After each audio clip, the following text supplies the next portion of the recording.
So today we're going to be asking a simple question and also giving a simple conclusion. That being, could Ciel from Type Moon beat the Espada from Bleach? Now before we actually answer this question, let's talk about these standards set for said battle. The battle conditions or standards will be as the following. All characters will be in their strongest form and it will be a neutral battlefield. Their mindset would be serious for both sides, with both sides fighting to win, with the victory conditions being win by death, incapacitation, or permanent sealing. Ciel will also be fighting all the Espada at once, so she's essentially getting jumped by all the Espada. So let's see how the 15th Roa does against the Espada. I don't think I have to explain Ciel's character to you, considering you clicked on this video in the first place. Ciel killed 2 of the 27 dead apostle ancestors by herself. These are the same beings that are compared to divine spirits, with divine spirits themselves being higher dimensional entities. So she somehow beat a bare minimum 4th dimensional entity by herself. This is likely due to her large arsenal, like wielding black keys, which are described as conceptual weapons, having the ability to seal people, creating barriers with her black keys, and being able to distort the laws of physics with her armor. And said armor can't even be removed unless Ciel is dead, which is literally impossible because she has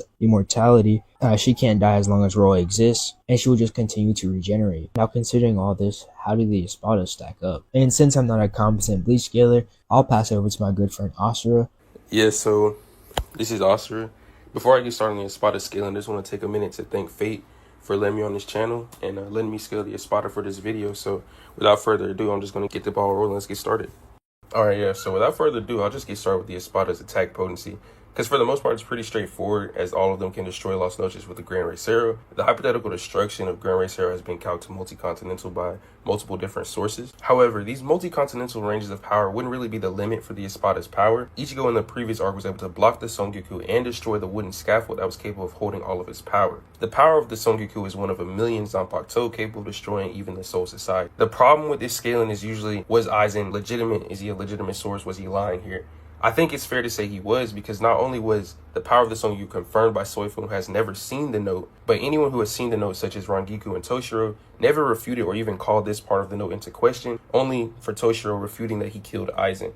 So it's reasonable to assume that Songoku's power in this context is accurate, especially when the data book says it has the power to obliterate and overpower everything. Now, for the Songoku's actual destruction, it's more than likely just referring to the planet and the Serite, which backs up the multi-continental scaling for the Espada, as I mentioned before. But the planetary scaling is also backed up by Shinji, as when he talks to Ichigo, he tells him that he must control his power or be a threat to the entire world. So at this point, Ichigo more than likely has these multi-continental to planetary AP scaling. And Grimmjow in base, without even using his sword, just completely dog walks this Ichigo. And he says that even 100 Getsugas would not do anything to him. It'd be useless if he went into his resurrection state. So these planetary ranges of power and multi-continental destructive capacity for the Espada is not very far-fetched. And at this point, all the Espada, or at least the top 6, should be in this multi-continental destructive and planetary AP scaling. The last attack potency or AP meta I'll be talking about for the Espada in this video would be the star level meta. As mentioned before, they can destroy Las Noches with the Gran Racero. Las Noches contains an artificial star as created by Aizen, so the destruction of this dimension would be at least star level. And it gets much higher when you take into account the distance the sun would need to be from everything else, but we're not going to really get into that. More evidence of the star level power can be seen when Grimmjow actually fires a Gran Racero. The calc is at a star level. Hollows weaker than him are being able to create a black hole,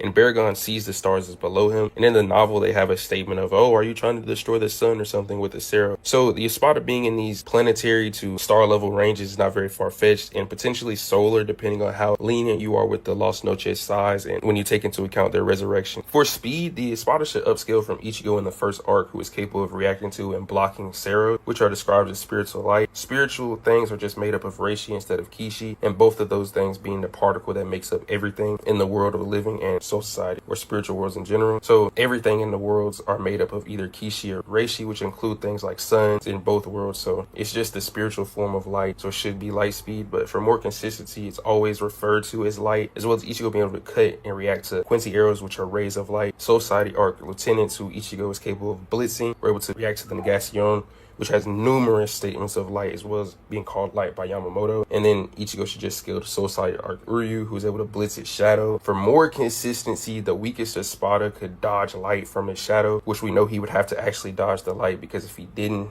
his mask or like his face would have been peeled off. The anime kind of messes this up, but all the Espada should be in these FTL to FTL plus ranges, and even more with their resurrections, as it's just the release of their true power, so they should get an amp. Resurrections can range from like 5 to 11 times stronger, so it would all be in these FTL ranges of power or ranges of speed. And to wrap up for the Espada, I'll be going over some of their hacks that I think is like the most important. So because they have the soul physiology in Bleach, you can't really harm them unless you can attack the soul. They can amp their defense with Hierro. They have extrasensory perception. They can all teleport with Sonito. They have space manipulation because even regular Gillians can do it. Their Grand Racer are also to store space. As before, like the Gillians can do it. They have soul absorption. They have BFR via the little like circle cube thing. They can just throw at you and send you to another dimension. They can all regenerate to a limited degree. Ukiura having high speed regeneration. Stark can split his soul to make wolf bombs and turn it into different weapons. They all have numerous variations of Ceros they can throw out. Saizo can implant himself into his enemies and make voodoo dolls of anyone he's touched. He can clone people with his ink, but it should be noted these clones aren't one-to-one. In the voodoo dolls, he can like harm them like an actual voodoo doll. Zomari can take parts of your body with his resurrection via his like the eyes on his body. But their best hacks as a group is probably the Respirit, which aids anything it touches, whether it's buildings, people, even like the keto spells. So most likely it can just age any ability that he comes into contact with. And for speed, it should be relative to him, so FTL as well. I think those are their best combat hacks. So yeah, that's all for me. I'll be sending it back over to Fate so he can wrap up the video. Once again, I just want to thank him for letting me get on the channel. I hope you guys enjoy. Peace. That's all for me.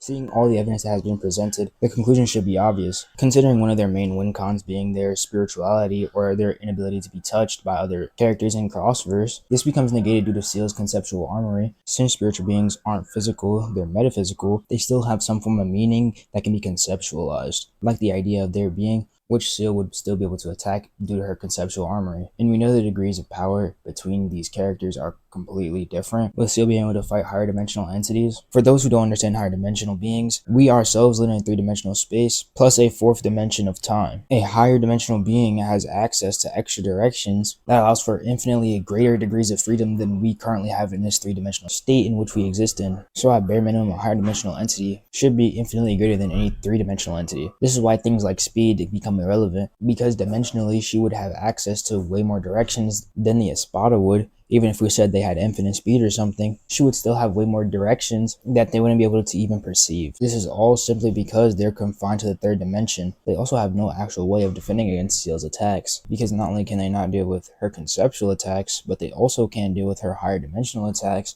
as a higher dimensional being would have infinitely greater potency than any 3-dimensional being. So any 3-dimensional content, we understand a higher dimensional being should be able to replicate or destroy. Their only other possible win con was their age manipulation, but that doesn't work either, not just because of Ciel's immortality, but also her version of pain armor, which negates the laws of physics or exists outside of the laws of physics. Even forces that exist outside the laws of physics can harm it. So even Baragon's potentially conceptual ability doesn't really do anything, because it would still be an external force. Even if it is manipulating a natural phenomenon such as aging, conceptually it would still be an attack or an external force. So yeah, the victor is Ciel. I feel like this should have been obvious from the beginning, because you know I'm a Fate guy, but no bias, of course. I can't say the same for some of my older videos, but anyway, I hope you enjoyed, and peace out.